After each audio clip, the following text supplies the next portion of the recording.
بسم اللہ الرحمن الرحیم سیدنا کریم صلی اللہ علیہ وسلم۔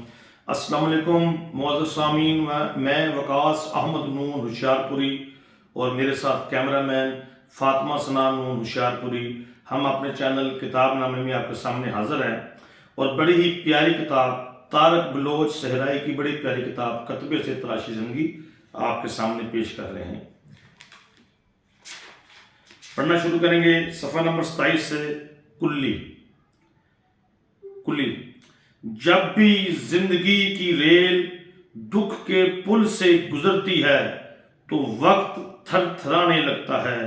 موسموں کے لباس بدلتے رہتے ہیں مگر ریل گاڑی کے لیے ہجر و وصال کے استعارے نہ بدل سکے۔ یہاں ہر مسافر ہجرت میں لکھی گئی نظم کا عنوان نظر آتا ہے۔ اس کے اندر کا کلی جانتا تھا زندگی کے پلیٹ فارم پر کندھے اتارنے سے بوجھ اتارنا ہی بہتر ہوتا ہے، مگر نہ جانے کیوں اس کے ذہن کے گنبد میں پچھتاوے کے پنچھیوں کا عجیب شور تھا۔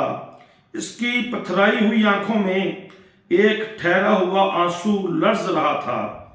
اسے لگا جیسے اس کے اندر کی خشک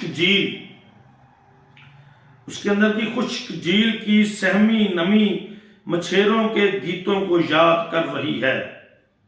انسان بھی عجیب ہے، چیزوں کو کہیں پر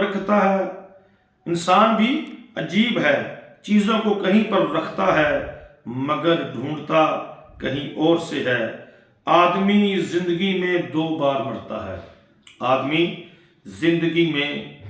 مرتا ہے۔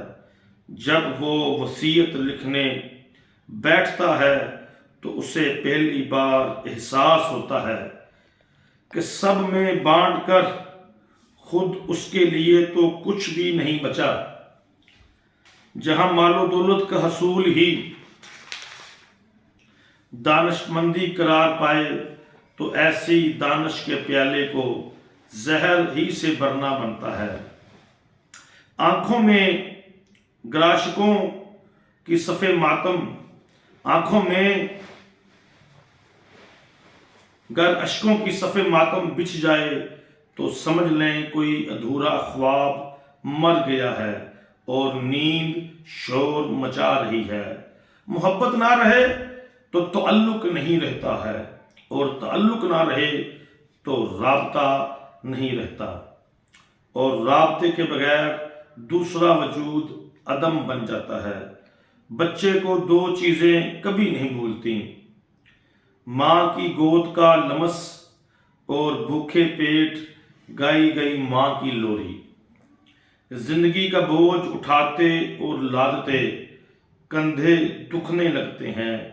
زندگی کی تھکن صرف مسکراتی دعا دیتی محبت ہی اتار سکتی ہے، مگر مائیں کب عمر بھر ساتھ رہتی ہیں۔ زمین کے سب سے بڑے تخلیق کار کو کائنات کے سب سے بڑے تخلیق کار خالق کائنات سے جلد ملنے کی چاہت ہوتی ہے۔ اولاد کی نگہداشت کرتے کرتے اور دعاؤں کو معتبر کرتے کرتے وہ اتنا تھک جاتی ہیں کہ ان کی تھکن صرف جنت کی باد صبا ہی اتار سکتی ہے۔ نہ جانے کیوں اسے کلی بڑے اچھے لگتے تھے۔ وہ جب بھی فارغ ہوتا ریلوے اسٹیشن پر جا کر بیٹھ جاتا۔ کلی کاندھوں اور سروں پر سامان کا بوجھ اٹھائے بھاگ رہے ہوتے تھے۔ شاید وہ جانتے تھے خالی پیٹ کا بوجھ مسافروں کے سامان کے وزن سے کہیں زیادہ ہوتا ہے، اور بچے بھوکے پیٹ نہیں سو سکتے۔ سرخ پگڑی والی وردی میں وزن کا کرب اٹھاتے اٹھاتے جب تھک جاتے تھے تو وہ اپنی وردی سیاہ تھیلے میں ڈال کر اور اپنا بوسیدہ لباس پہن کر گھروں کو روانہ ہو جاتے تھے۔ بعض اوقات سارا دن کی مشقت کے بعد بھی اتنی اجرت ملتی تھی کہ روٹی پانی کے ساتھ ہی نگلنا پڑتی تھی۔ جب اس نے 12 جماعتیں پاس کیں تو اس کے والد نے اپنے افسروں سے کہہ کر اسے بھی ریلوے میں کلرک لگوا دیا تھا۔ سب لوگ اسے بہو غفار کہتے تھے۔ وہ لاہور کے ریلوے اسٹیشن پر ٹکٹ کلرک تھا۔ سارے کلی اس کے آگے پیچھے پھرتے تھے۔